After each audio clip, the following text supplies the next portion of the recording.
Hello friends, मैं CA Purushottam Agarwal, CA final strategy cost management and performance evaluation subject का faculty. आज हम करेंगे case study number 8, case study digest से, जो आईसीएआई ने अभी फरवरी 2021 में इशू की थी।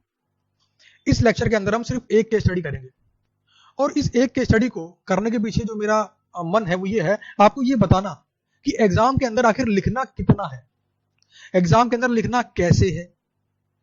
क्योंकि अगर आप केस स्टडी डाइजेस्ट के अंदर सॉल्यूशन की लेंथ को देखोगे तो आपको ऐसा लग सकता है कि एग्जाम में क्या इतना लिखना है। तो इसका जवाब है एग्जाम में इतना नहीं लिखना जितना केस स्टडी डाइजेस्ट के सॉल्यूशन में गिवन है। आपको समझाने के लिए आईसीएआई अपने आंसर को इलैबोरेट करता है ताकि वो स्टूडेंट्स को अच्छे से समझा सके। एग्जाम में आपको टू द पॉइंट लिखना है। तो केस स्टडी नंबर 8 आज हम करेंगे। केस स्टडी नंबर 8 जरा देखिए, पेज नंबर 36 पर स्टार्ट होती है केस स्टडी नंबर 8। 36 के बाद 37, 38 पेज नंबर 38 का आधा पेज भी ले लिया तो लगभग इसके अंदर 2.5 पेज है। समझ गए ना, लगभग इसके अंदर 2.5 पेज है। एग्जाम के अंदर ये केस स्टडी अगर आई तो आपको ऐसा फील हो सकता है कि बहुत ही मुश्किल है, क्योंकि एक नॉर्मल ह्यूमन टेंडेंसी होती है कि क्वेश्चन अगर बहुत लेंथी है तो मुश्किल है। जरूरी नहीं कि वो मुश्किल हो, लेकिन ऐसी फीलिंग पहले मन में आती है कि मुश्किल है। इस फीलिंग को तोड़ने के लिए एक टेक्निक का इस्तेमाल करते हैं, हम इसे बोलते हैं रिवर्स रीडिंग टेक्निक। यानी क्वेश्चन के रिक्वायरमेंट को पहले पढ़ो और रिक्वायरमेंट को पढ़ने के बाद मन ही मन आइडिया लगाओ कि यह क्वेश्चन किस चैप्टर से हो सकता है और कौन सा टॉपिक, कौन सा मॉडल, कौन सा कॉन्सेप्ट लगेगा इसके आंसर को लिखने में। अगर आपने वो मॉडल, वो टॉपिक, वो कॉन्सेप्ट किया होगा तो आपका मन बिल्कुल भी घबराएगा नहीं, आपको पता होगा कि आप आसानी से कर लेंगे। तो पढ़ते हैं इसकी रिक्वायरमेंट। इसकी 2 रिक्वायरमेंट है। Discuss which managerial technique could be used to turn things around as mister Bean wants. लो भैया, मिस्टर बीन आपने एक प्रोग्राम देखा होगा, यूट्यूब पर भी देख सकते हैं, एक कॉमेडी प्रोग्राम है, कॉमेडी एक सीरियल कह लीजिए इसको आप। इसके अंदर जो मेन कैरेक्टर है और ओनली कैरेक्टर है मिस्टर बीन, तो यहां पर उनके नाम का इस्तेमाल हो गया मिस्टर बीन। तो जैसा मिस्टर बीन चाहते हैं वैसा हो, जैसा मिस्टर बीन चाहते हैं वैसा हो, तो कौन सी मैनेजियल टेक्निक यूज कर सकते हैं। बेसिकली पूछ रहा है कौन सा मॉडल यूज कर सकते हैं, डिस्कस करो। तो अभी हमें क्या है, रिक्वायरमेंट नंबर 1 को पढ़ के समझ में नहीं आया कि कौन सा मॉडल, कौन सा चैप्टर। क्यों? क्योंकि उसकी प्रॉब्लम क्या है क्वेश्चन को पढ़ने के बाद पता लगेगी। तो यहां पर रिक्वायरमेंट को पढ़कर हम बिल्कुल मॉडल तक नहीं पहुंच पाए। Requirement number 2, how could this be done? recommend improvement techniques in each area of disparity। यहां पर बोला गया कि जहां पर भी प्रॉब्लम है, जिस भी एरिया में गड़बड़ है, उस गड़बड़ को ठीक करने के लिए इंप्रूवमेंट टेक्निक्स रेकमेंड करो। अच्छा, इंप्रूवमेंट के बारे में कौन सा मॉडल बात करता है, तो ये रिवर्स से कैसे पता लगेगा आपको? सोचो कौन सा model? 6 sigma method. 6 sigma method के अंदर 2 मेथड हैं 6 सिग्मा को इंप्लीमेंट करने के, और वहां पर आता है वर्ड इंप्रूवमेंट। इंप्रूवमेंट टेक्निक्स के बारे में वहां पे बात होती है। तो इस क्वेश्चन ने यहां पर हल्का सा हिंट दिया कि 6 सिग्मा मेथड का इस्तेमाल करके हमें बताना है इंप्रूवमेंट टेक्निक्स के बारे में। तो दोनों रिक्वायरमेंट अपन ने पढ़ ली, अपने को हल्का सा आइडिया मिल गया। एग्जाम में भी आपको ऐसे ही करना है। अब ये मैं कुछ दिखा रहा हूं आपको, ये है एक पीडीएफ फाइल है जिसका लिंक इस वीडियो के डिस्क्रिप्शन में मैंने डाल दिया है। इस फाइल को आप वहां से निकाल सकते हैं, पीडीएफ के रूप में ही पढ़ सकते हैं, चाहे तो प्रिंट मार सकते हैं, जैसा आपका मन करे वैसा कर सकते हैं। इसके अंदर मैंने क्या किया है, पूरे के पूरे केस स्टडी क्वेश्चंस को, पूरे के पूरे केस स्टडी क्वेश्चन का क्रक्स लिख दिया, कंक्लूजन, कि आखिर प्रॉब्लम क्या है, ताकि इस यूट्यूब वीडियो के अंदर पूरे क्वेश्चन को 1 बाय 1 पढ़कर हम अपना टाइम ज्यादा ना खर्च करते हुए कम टाइम में एक इफेक्टिव सॉल्यूशन आपको प्रोवाइड कर सके। उसी के बाद इसके नीचे है इसका सॉल्यूशन, रिक्वायरमेंट नंबर 1 का सॉल्यूशन और रिक्वायरमेंट नंबर 2 का सॉल्यूशन। ये आपकी रिक्वायरमेंट नंबर 2। तो ये पीडीएफ फाइल आप इस यूट्यूब वीडियो के डिस्क्रिप्शन से निकाल लीजिए, लिंक नीचे दिया गया है। और ये खास तौर पर लिख कर देने का मतलब क्या है, तो ये पीडीएफ फाइल मैंने खास तौर पे आपके लिए इसलिए बनाई है ताकि आपको पता पड़े कि एग्जाम में टू द पॉइंट कैसे लिखना होता है, एग्जाम में कैसे आपको छोटे छोटे पैराग्राफ बनाने हैं, कैसे आपको बड़े पैराग्राफ को छोटी छोटी लाइंस में कन्वर्ट करना है, और बिल्कुल वर्ड टू वर्ड रटने की रिक्वायरमेंट नहीं है। आपको सिर्फ कीवर्ड्स पता होने चाहिए, आपको सिर्फ मॉडल्स का मीनिंग पता होना चाहिए, आपको पता होना चाहिए कि इस मॉडल के अंदर आखिर कहा क्या गया है। समझ गए? कीवर्ड्स प्लस मीनिंग, आपको वर्ड टू वर्ड याद करने की रिक्वायरमेंट नहीं है। चलिए, तो पढ़ते, रिक्वायरमेंट तो हमने पढ़ लिया, अब पढ़ते हैं क्वेश्चन को। क्वेश्चन का क्रक्स मैंने यहां पे लिखा हुआ है, आप केस स्टडी डाइजेस्ट से पूरे के पूरे क्वेश्चन को बाद में गो थ्रू कर लेना। इस वीडियो का पर्पस है आपको यह बताना कि कैसे आंसर को लिखना है, कैसे कोरिलेट करना है मॉडल को और क्वेश्चन की प्रॉब्लम को, और कैसे टू द पॉइंट लिखना चाहिए, कैसे। तो इस क्वेश्चन को पढ़ते हैं पहले।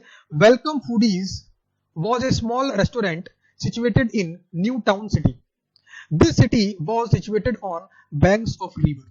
कुल मिलाकर पहली लाइन का मतलब है ये एक छोटा सा रेस्टोरेंट है, वेलकम फूडीज इसका नाम है। This city was tourist place untouched by man-made interventions like building। ध्यान देना वर्ड untouched, यानी कि इंसान जो बनाते हैं ना बिल्डिंग, मैन मेड बिल्डिंग जो दिल्ली में मिलेगी आपको, मुंबई में मिलेगी आपको, वैसी कुछ यहां पर नहीं है। यानी यहां पर नेचुरल तरीके से कुछ बनाते होंगे ये लोग। तो बेसिकली कह लें तो अगर हम, ये टूरिस्ट सिटी क्यों है, क्योंकि यहां पर नेचर आपको देखने को मिलेगा, प्रकृति से आपका मिलान होगा यहां पर। अभी रिसेंटली क्या हुआ, एक हाईवे बनाया गया है, और ये हाईवे इस न्यू टाउन सिटी को एक दूसरी सिटी एंजल से कनेक्ट करता है। यानी स्टेट गवर्नमेंट ने क्या करा, एक दूसरी सिटी को इस सिटी से कनेक्ट करने के लिए एक हाईवे बना दिया। अब स्टेट गवर्नमेंट चाहती है कि न्यू टाउन सिटी के अंदर भी इंफ्रास्ट्रक्चर को डेवलप किया जाए, और नए नए होटल्स को यहां पर प्रमोट किया जाए, वेलकम किया जाए, ताकि टूरिज्म बिजनेस जो ग्रो हो रहा है उसको ग्रो होने में और हेल्प मिले। बेसिकली छोटी सिटी थी, एक रेस्टोरेंट था वेलकम फूडीज छोटा सा।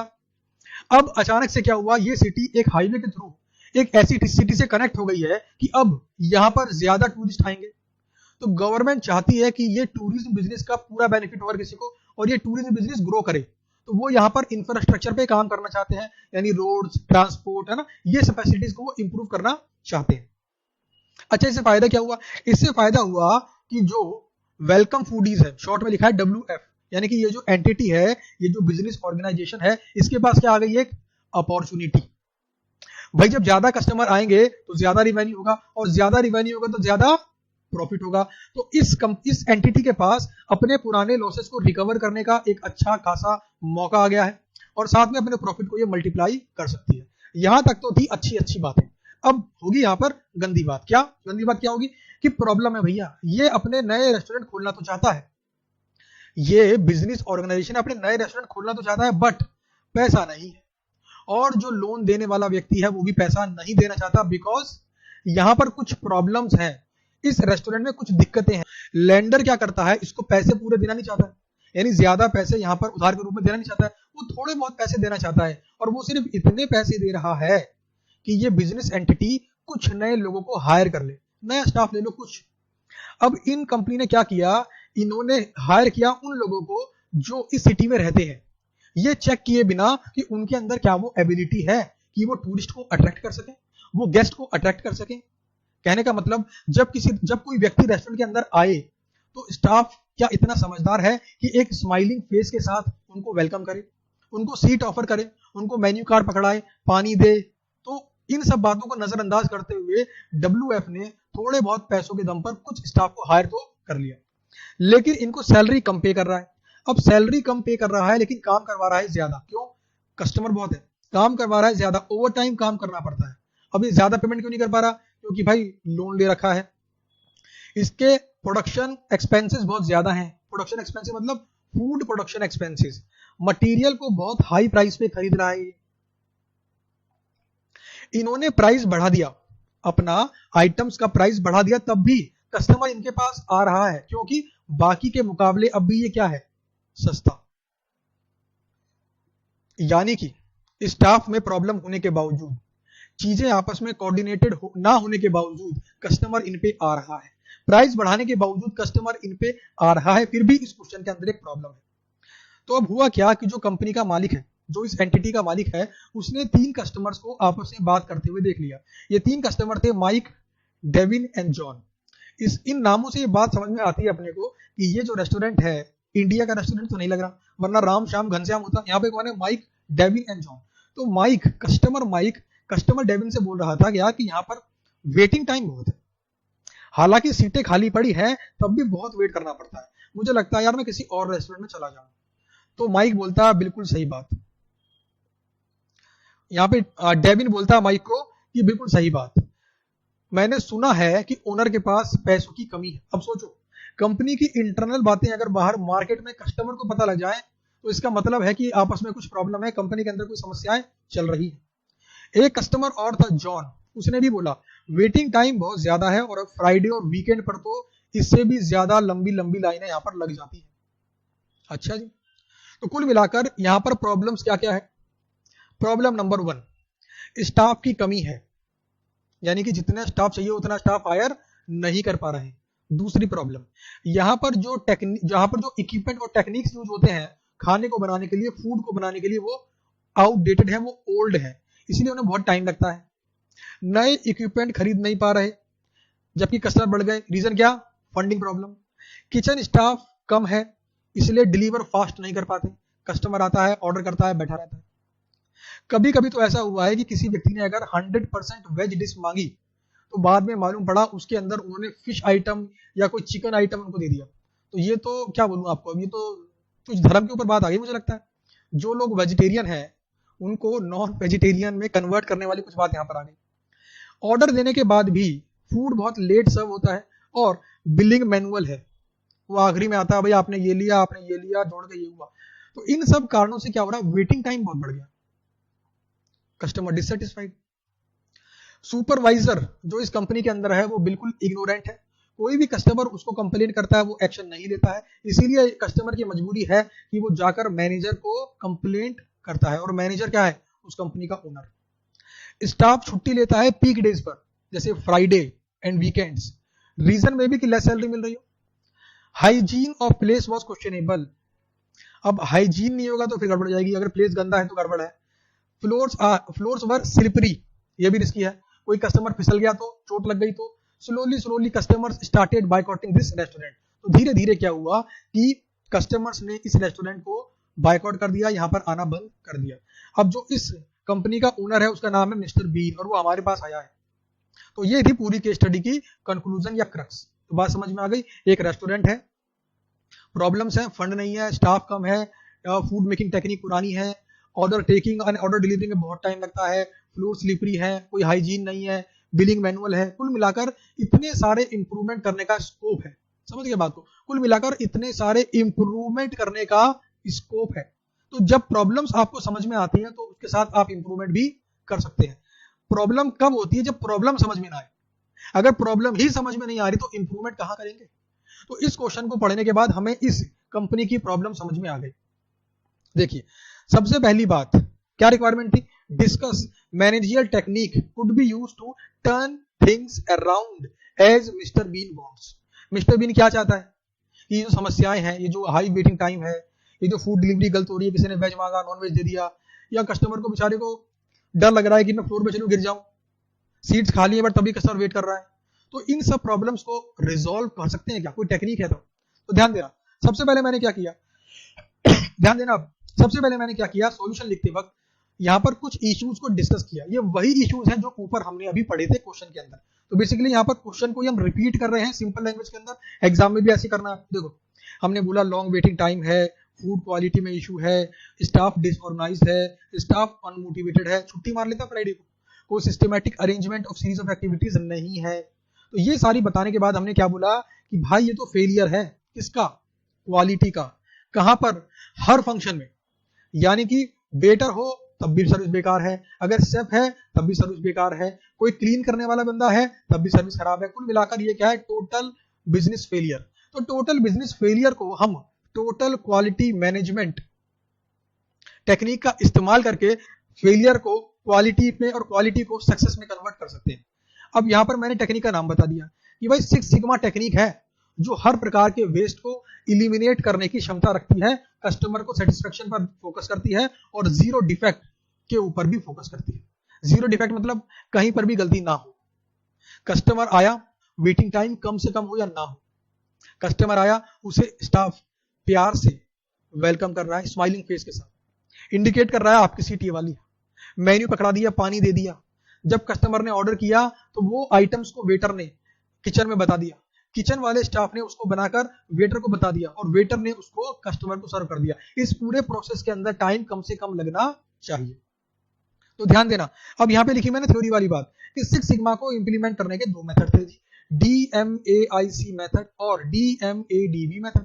अब ध्यान देना, जो पहले वाला मेथड है वो क्या बोलता है, वो किस पे करता है focus, aims to improve existing process to get drastic improvement in producing high quality product. और सेकंड वाला aims at developing new process to get drastic improvement in producing high quality product. तो बेसिकली हमें कौन सा वाला follow करना है, method number 1। क्यों? क्योंकि हम एग्जिस्टिंग प्रोसेस के अंदर ही इंप्रूवमेंट करना चाहते हैं। तो फिर मैंने क्या करा, उसी बात को यहां पे लिख दिया कि बिजनेस को DMAIC मेथड का इस्तेमाल करना है ताकि वो एग्जिस्टिंग प्रोसेस को इंप्रूव कर सके और ड्रेस्टिक इंप्रूवमेंट ला सके इन प्रोड्यूसिंग हाई क्वालिटी प्रोडक्ट। फिर मैंने बता दिया DMAIC का मतलब क्या है। D होता है डिफाइन, M से होता है मेजर, A से होता है एनालाइज, I से होता है इंप्रूव और C से होता है जी कंट्रोल। तो देखो, वही थ्योरी वाली बात मैंने यहां पे रिपीट कर दी। Define the problem, perfect goal, perfect customer requirement, measure the current performance, है ना, M से measure, analyze the root cause of poor performance, improve बोले तो improve the current practice and eliminate root cause of problem. C से बोले control and maintain new practice. तो देखा मैंने उसी को थ्योरी वाले पार्ट को मैंने यहाँ पे लिख दिया। अब बात करते हैं डिफाइन प्रॉब्लम की। डिफाइन प्रॉब्लम बोले तो यहां पर हम जानना चाहते हैं वो कौन कौन से एरियाज हैं जहां पर प्रॉब्लम है, या अदर वर्ड्स में कहूं जहां पर स्कोप ऑफ इंप्रूवमेंट है। तो वही रिपीट हो गया फिर दोबारा से, high waiting time, unorganised, uncoordinated staff, delivery time, deliver the item which customer has order, यानी वही जो मांगा है वही ऑर्डर करो। अगर वेज खाने वाले को नॉन वेज ऑर्डर दे दोगे तो दिक्कत हो जाएगी। एक बार को नॉन वेज खाने वाले को वेज दे दिया कोई दिक्कत नहीं, बट वैसा होना तो नहीं चाहिए। लेकिन अगर एक बार को हो गया तो भी कोई दिक्कत नहीं, बट वेज वाले को नॉन वेज दिया तो वो कस्टमर गया। फिर किचन स्टाफ कोई भी फूड बनाता है तो वो सिर्फ वही फूड बनाए जो उसको बनाने आते हैं। ओवरऑल फूड प्रोसेसिंग टाइम को कम करना है और हाइजीन को इंप्रूव करना है। तो वही वाली बात दोबारा से रिपीट हो गई कि डिफाइन प्रॉब्लम्स, तो भाई ये रही प्रॉब्लम्स। अच्छा, सेकंड में क्या हुआ, major the current performance.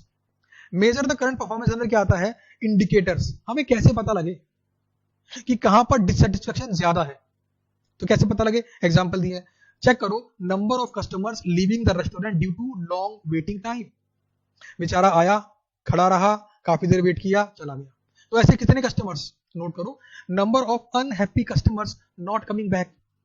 Customer से नाम और मोबाइल नंबर लो और चेक करो यार ये कस्टमर काफी टाइम से रिपीट नहीं हुआ, क्या गड़बड़ है। ऐसे कितने कस्टमर जो रिपीट नहीं हो रहे। Number of complaints reported against staff to manager, कितनी कंप्लेंट्स की कस्टमर ने।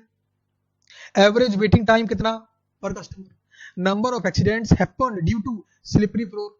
Number of complaints against bad food quality. Number of complaints against order mismatch from item order. तो कुल मिलाकर कैसे पता करें करंट परफॉर्मेंस लेवल, इसके बारे में एग्जांपल दे दिया। और देखो बहुत ही सिंपल लैंग्वेज के अंदर है। अगला पॉइंट है एनालाइज, मैंने वही लिख दिया, analyse the root cause of poor performance. Problem तभी सॉल्व हो सकती है जब आपको उसके रीजन पता हो। अगर बुखार हो रहा है तो बुखार इज एन इंडिकेटर कि हेल्थ वाइज कुछ दिक्कत है अंदर, लेकिन अंदर क्या दिक्कत है वो टेस्ट कराने पे पता लगेगी। तो ध्यान देना, अपनी सारी एक्टिविटीज को, इस रेस्टोरेंट को एक सीरीज ऑफ एक्टिविटीज में लिख लेना चाहिए। जैसे कि नीचे लिख के बताया मैंने। सबसे पहले क्या करना है, कस्टमर रेस्टोरेंट में आता है, एक्टिविटी नंबर 1। दूसरा, रिसेप्शनिस्ट उससे ग्रीट करे और उसको and ask them to wait in waiting area until their names are called upon. जैसे कस्टमर आया, उनका नाम और नंबर लिख लिया, और अगर कोई सीट खाली नहीं है, कोई टेबल खाली नहीं है, उनको बोला वेटिंग एरिया में आप वेट करो, आपको मैं फोन करके बुलाऊंगा या फिर आपको इशारा कर दूंगा आने के लिए। टेबल क्लीन कर दो, जैसे ही गेस्ट, पुराने वाले गेस्ट ने खाना खा लिया। Receptionist calls the guest in order of their arrival. जो कस्टमर पहले आया उसको पहले ही टेबल ऑफर करना है, ऐसा नहीं कि बाद वाले को पहले कर दी। तो ये सीरीज ऑफ एक्टिविटीज है। उसके बाद वो डाइनिंग एरिया में आता है, sit on the indicated table, place order of food items of their choice from the menu card. अब क्या हुआ, कस्टमर ने ऑर्डर कर दिया, उसके बाद वेटर ने उस ऑर्डर को किसको बता दिया, शेफ को किचन में, ताकि वो आइटम बना ले जो कस्टमर ने ऑर्डर किया। उसके बाद शेफ का काम क्या है, उस ऑर्डर को प्रोसेस करने के बाद, उस फूड को बना लेने के बाद वेटर को इन्फॉर्म कर दे और वेटर उसको सर्व कर दे गेस्ट को, and check with them for coming request. और कस्टमर को बार बार उसके टेबल के आसपास से गुजरता रहे, भाई कुछ और ऑर्डर करना है क्या, कुछ और ऑर्डर करना है क्या। Waiters keep visiting kitchen and serving stations to get the requested stuff on the table.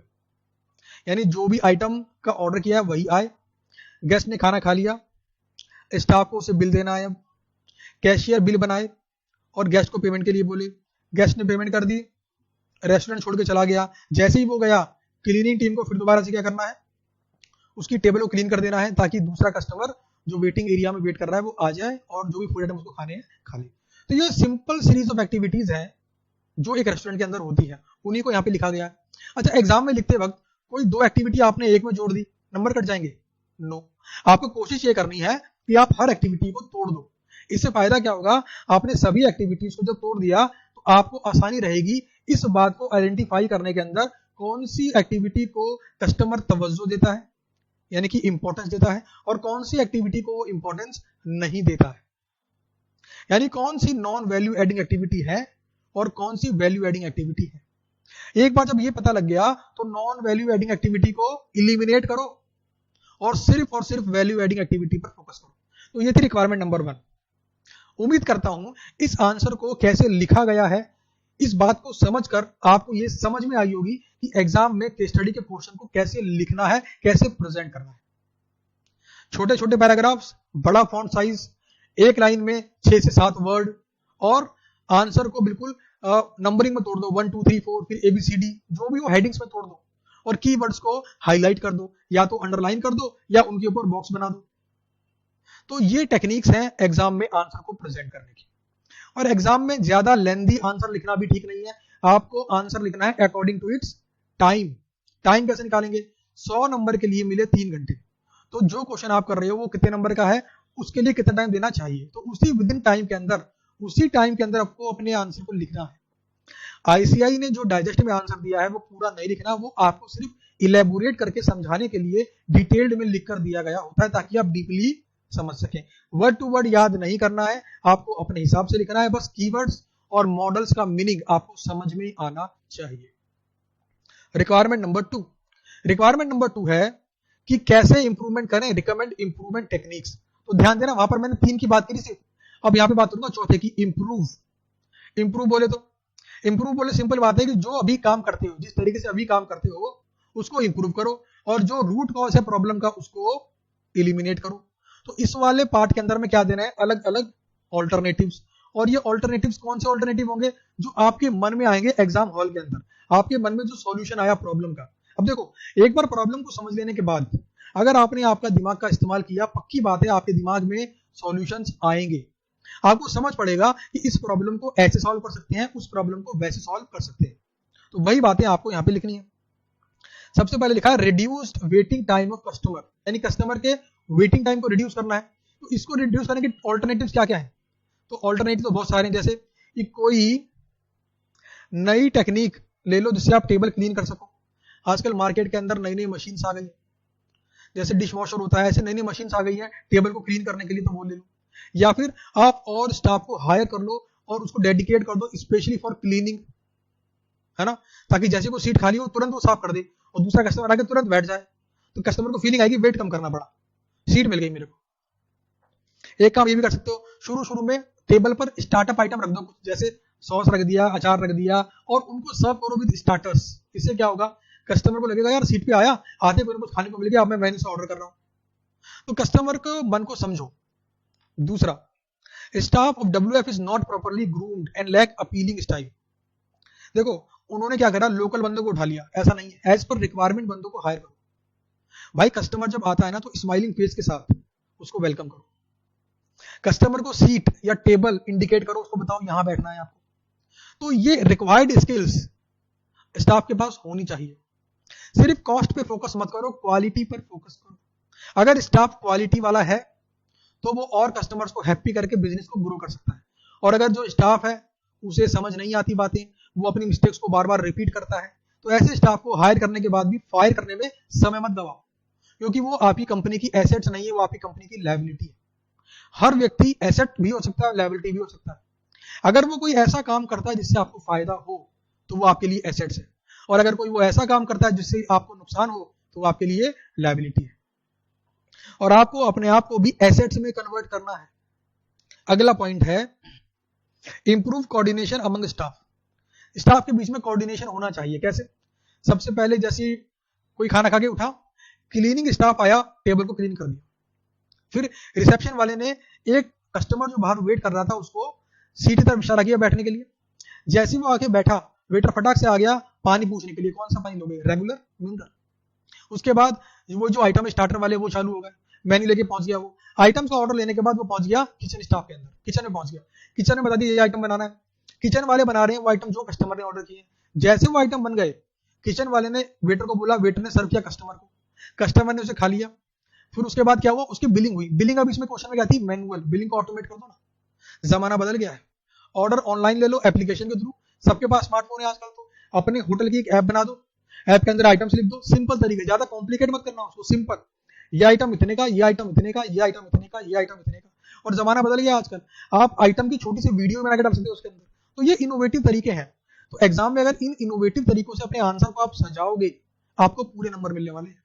तो माइंड का इस्तेमाल करना जरूरी है, मॉडल्स का मीनिंग समझना जरूरी है, एग्जाम में कितना लिखना है ये समझना भी बहुत जरूरी है। तो यहाँ पे कोऑर्डिनेशन की बात कर दी हमने कि स्टाफ प्रॉपर्ली कोऑर्डिनेट होना चाहिए, और स्टाफ को आप रिवॉर्ड भी दे दो कि भाई अगर आपने अच्छे से काम किया, कोई कंप्लेंट नहीं आई आपकी, तो आपको रिवॉर्ड मिलेगा महीने के आखिरी में। फाइनेंस रिक्वायरमेंट, पैसे की दिक्कत है, लैंडर को खुश मत करो, जो तुम्हें लोन देने वाला उसे खुश मत करो, खुश करो अपने कस्टमर को। कस्टमर अगर हैप्पी होगा, रेवेन्यू बढ़ेगा, और रेवेन्यू बढ़ेगा ना तो लैंडर खुद आपको पैसा लैंड करने के लिए आएगा। न्यू एंड मॉडर्न टेक्निक का इस्तेमाल करो। नए नए किचन के इक्विपमेंट आ गए आजकल जो फटाफट आपको फूड प्रोसेस करके दे सकते हैं, तो वो खरीद लो। प्रोसेसिंग टाइम कम हो जाएगा, कस्टमर को वेट नहीं करना पड़ेगा। और ये खासतौर पे ध्यान दो कि सिर्फ वही चीजें बनाएं जो उसको बनानी आती हो। अगला पॉइंट, किचन के अंदर जो भी इक्विपमेंट है और फूड इंग्रेडिएंट्स है वो प्रॉपर्ली ऑर्गेनाइज हो। अच्छा, प्रॉपर्ली ऑर्गेनाइज से रिलेटेड एक अप्रोच है 5S अप्रोच, जिसके अंदर 5 बातें होती हैं, 5 S होते हैं। एक होता है sort, set in order, shine, standardise, sustain. तो इनके बारे में जैसे ऑर्गेनाइज वर्ड आया, 5S अप्रोच के बारे में लिख दिया। 5S अप्रोच इनके बारे में हल्का हल्का सा इलेबोरेट कर दिया। जैसे शॉर्ट में क्या बोला, no unnecessary items like waste food item, old equipment, old cleaning tools are lying in kitchen. यानी किचन में कुछ भी बेकार आइटम ना पड़ा उसे हटाओ। सेट इन ऑर्डर, जो बार बार यूज होने वाले आइटम है वो तो पास में रखे हो, और जो कभी कभी यूज होने वाले हो उन्हें भले आप रैक में रख दो। शाइन, वर्क प्लेस हो, रेस्टोरेंट हो, हमेशा चमकता हुआ क्लीन दिखे, इससे ज्यादा कस्टमर अट्रैक्ट होंगे, जैसे हल्दीराम। स्टैंडर्डाइज, हर चीज के लिए रूल बना दो। रूल जरूर होने चाहिए, बिना रूल्स के कोई बिजनेस सर्वाइव नहीं कर सकता। रूल्स जैसे सिर्फ वही बनाएगा जो उसको बनाना आता है, यानी एक्सपेरिमेंट नहीं करेगा कस्टमर के ऊपर। अगला पॉइंट है सस्टेन, जो भी प्रैक्टिस आपने इंप्लीमेंट की है उन्हें सस्टेन करें, और देखें कि जो आपने प्रैक्टिस इंप्लीमेंट की है उनसे पॉजिटिव रिजल्ट आ रहे हैं ना, और लगे कि पॉजिटिव रिजल्ट नहीं आ रहे, देन इंप्रूव द प्रैक्टिस। अगला पॉइंट है automate billing process. Billing manual थी, बिलिंग को ऑटोमेट कर दो थ्रू ऐप, ताकि उसके अंदर ऑटोमेटिक आइटम का नाम आ जाए, आइटम के प्राइस आ जाए, कितने आइटम ऑर्डर करे ये भी आ जाए, और जब कस्टमर अपना खाना वाना खा चुके बटन दबाते बिल भी निकल के आ जाए। अगला पॉइंट है कंट्रोल, उसी टेक्निक का कंट्रोल। कंट्रोल बोले तो न्यू प्रैक्टिस को मेंटेन करें एंड कंट्रोल करें। कंट्रोल शब्द का मतलब है कि वेरिएंस को देखते रहें। जो परफॉर्मेंस आप अपने कस्टमर को देना चाहते हैं, अगर वैसी परफॉर्मेंस नहीं आ रही है तो वेरिएंस है, मतलब कुछ ना कुछ प्रॉब्लम है। उस प्रॉब्लम के रूट कॉज को आइडेंटिफाई करें और फिर दोबारा से कोई नई प्रैक्टिस को इंप्लीमेंट करके उसे फिर से कंट्रोल करें, यानी मेजर करें, एक्चुअल परफॉर्मेंस को डिजायर्ड परफॉर्मेंस से कंपेयर करें और प्रॉब्लम सॉल्व हो जाएगी। तो यहां पर इस क्वेश्चन का आंसर खत्म हो गया है। ये पीडीएफ फाइल इस यूट्यूब वीडियो के डिस्क्रिप्शन में लिंक के थ्रू दी गई है।